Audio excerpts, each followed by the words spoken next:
Hello guys, welcome back to my channel. आज का हमारा टॉपिक है रेजिग्नेशन ऑफ डायरेक्टर सेक्शन 168। आइए देखते हैं इसमें क्या है। वैसे तो नाम से ही पता चल रहा है कि इसमें रेजिग्नेशन के बारे में बताएंगे। एंड रेजिग्नेशन वर्ड आप सबको पता ही है कि जब हम अपने जॉब के लिए मना कर देते हैं, हम एक लेटर देते हैं कि भी नहीं, अब मैं रिज़ाइन दे रहा हूँ, मुझे काम नहीं करना, that is resignation. Provisions regarding resignation of directors have been included in the Companies Act 2013 for the first time। ये कह रहे हैं कि सबसे पहले जो प्रोविजंस है ना 2013 के चैप्टर में पहली बार उसमें इंक्लूडेड हुई। Section 168 read with Rule 15 and Rule 16 of the Companies Appointment and the Qualification of the Directors।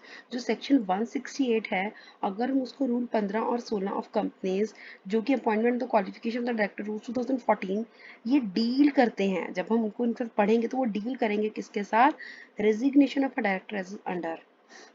Notice of resignation in writing may be served to the company by the director। जो notice है resignation का writing में company को देगा कौन? Director of course. अब director तो देगा ही ना, अपनी राइटिंग में सर्व करेगा ही कंपनी को। Board takes note on receipt of notice.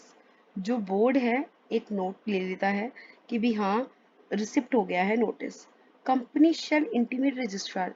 जैसे कंपनी पहले भी अपॉइंटमेंट के टाइम भी बताती थी, अब यहाँ पर भी कंपनी अब रजिस्ट्रार को आपने अपॉइंटमेंट का बता दो, रेजिग्नेशन का बताओ नहीं, ऐसे थोड़ी ना होता है। आपको रेजिग्नेशन भी तो बतानी पड़ेगी ना भी अब वो बंदा नहीं काम कर रहा, वो भी with in 30 days of the receipt of notice in form DIR 12। Fact of such resignation is given in the report of directors placed in the immediately following general meeting। जो फैक्ट है इस रेजिग्नेशन के वो होते हैं दिए हुए इस रिपोर्ट में डायरेक्टर्स की में, जो कि प्लेस की जाती है फॉलोइंग जनरल मीटिंग में। ठीक है। उसके बाद है Director forward copy of the resignation with the reasons to registrar in 30 days from the date of the resignation in form DIR 11 with fees।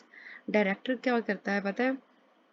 कई बार डायरेक्टर को लगता है कि भाई मैं भी अपना ऐसे करता हूँ, अगर मुझे लग रहा है कि इन्होंने जैसे उसको डाउट हो या फिर उसके मन में कोई शंका हो कि भाई अगर मैं ना अपने रेजिग्नेशन रजिस्ट्रार को मैं भी दे देता हूँ, मैं ना दूँ, कल को इनके मन में कोई फ्रॉड आए, कुछ और आए, इन्होंने मेरा दिया हुआ शो ही नहीं करा, रजिस्ट्रार को मैं भी अगर दे दूंगा तो काम पक्का हो जाएगा, तो लाइबिलिटी कल को मेरे ऊपर अराइज नहीं होगी। कंपनी के कुछ हालात ऐसे हैं कि उसे लग रहा है कि डायरेक्टर्स कल को फंसेंगे और वो निकलना चाह रहा है, तो वो भी अपना रजिस्ट्रार को दे देता है। तो वही लिखा है कि कॉपी दे सकता है with reasons to registrar in 30 days from the resignation. ठीक है ना, in the form DIR 11 with fees, signing and the filing to form DIR 11 in case of a foreign director. अब अगर डायरेक्टर फॉरेन का है तो in case a company has already filed Form DIR 12 with the registrar, a foreign director of such company resigning from his office may authorize in writing a practicing chartered accountant or the cost accountant in the practice or the company secretary in practice or any other resident director of the company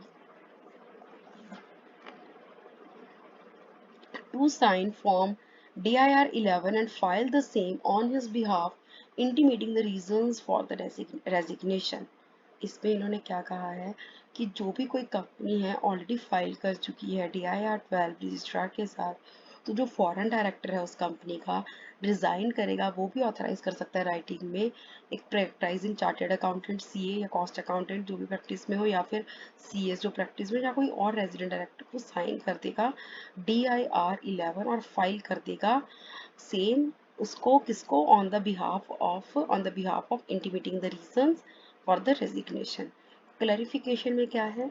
MCA wide journal circular number 3/15 dated 3rd March 2015 has clarified that in the event of the deactivation of the digital signature certificate following an massive resignation of all the directors of the company before the appointment of the new directors in their places where Form DIR 12 cannot be filed by the company due to the lack of an unauthorized signatory director, the registrars of the companies within their respective jurisdictions are authorized on the request from the stakeholders and after due examination to allow any of the resigned director who was an authorized signatory, sorry, director for the purpose of filling DIR 12 only along with the additional fees as applicable and subject to compliance of other provisions of the Companies Act 2013.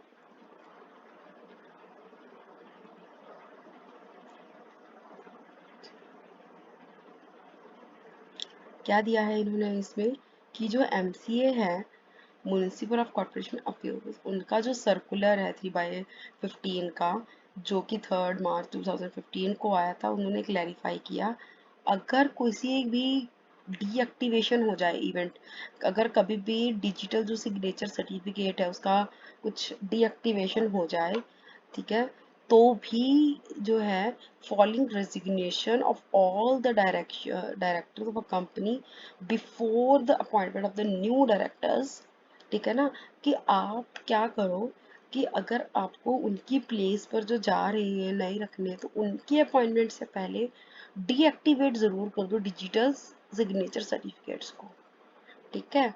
और जहां पर कोई authorised signatory director के कारण या आप नहीं file कर रहे हो, तो जो रजिस्ट्रार ऑफ द कंपनीज हैं वो क्या करेंगे, रिक्वेस्ट पर स्टेक होल्डर्स पे और अपना देख कर सब कुछ बहाल करके भी हाँ ठीक है अलाउ कर देंगे एक रिजाइन डायरेक्टर को, जो कि ऑथराइज्ड सिग्नेटरी होगा डायरेक्टर को, कि पर्पस के लिए कि of filing of filing DIR 12 along with the additional fees, ठीक है।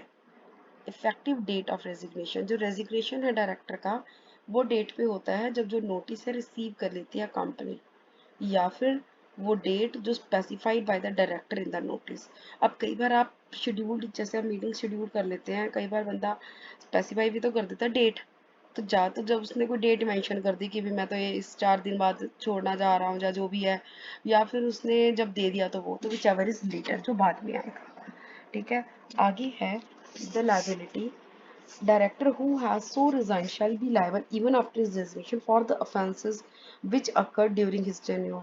अब इसका क्या मतलब है, ऐसा तो है नहीं कि भाई आपने कोई कांड किए उसके बाद आप रेजिग्नेशन भाग गए, अब तो जान छूटी, नहीं। आपने जो कृत्य, आपने जो गलत काम आपने अपने टेन्योर में किए हैं जब आप डायरेक्टर थे, वो लाइबिलिटी से आप फ्री नहीं हो सकते हो। तो अगर जिस स्टेट पर आप उसकी रिस्पॉन्सिबिलिटी कहीं पर भी आपके ऊपर आ रही है, तो ऑफ कोर्स आप उसके लायबल माने जाओगे। All the directors tendering resignation, in case all the directors of a company resign from their offices or vacate their offices under section 167, the promoter, ये तो पहले भी आया हुआ है कि अगर सारे जो डायरेक्टर्स हैं रेजिग्नेशन दे दे, कोई डायरेक्टर ना रहे, कुछ डिस्क्वालिफिकेशन करके ना रहे, कुछ भी करके हो जाए, तो प्रमोटर्स जो होते हैं उनकी एब्सेंस में, नहीं तो फिर सेंट्रल गवर्नमेंट अपॉइंट कर देती है टिल उनकी जो होती है जनरल मीटिंग में वो नए डायरेक्टर्स को अपॉइंट नहीं कर लेते, ठीक है। तो इसके साथ ही दोस्तों हमारा ये रेजिग्नेशन का ख़त्म हो गया, और रेजिग्नेशन में कुछ खास नहीं था, बेसिकली इसमें यही था कि आप नोटिस दोगे, अगर आपने उसमें कोई डेट डाली होगी या फिर आप जब नोटिस दे दोगे तब से वो माना जाएगा, फिर आगे कंपनी को भी 30 दिन के अंदर अंदर देना होता है, अगर आपको लगता है तो आप भी दे सकते हो रजिस्ट्रार को प्रिस्क्राइब्ड फीस के साथ भरकर, ठीक है ना। और आपकी लायबिलिटी मानी जाएगी अगर आपने कुछ गड़बड़ की है जब तक आप अपने टेन्यूर में थे, और नहीं, आप अगर सारे ना हो डायरेक्टर्स तो प्रमोटर, और नहीं तो फिर सेंट्रल गवर्नमेंट इसकी रिस्पॉन्सिबिलिटी ले लेती है डायरेक्टर्स को अपॉइंट करने की अंटिल द जनरल मीटिंग में, जब तक कि नए डायरेक्टर्स अपॉइंट नहीं होते। Thank you so much guys, मिलती हूँ मैं आपसे एक नई वीडियो में, बाय।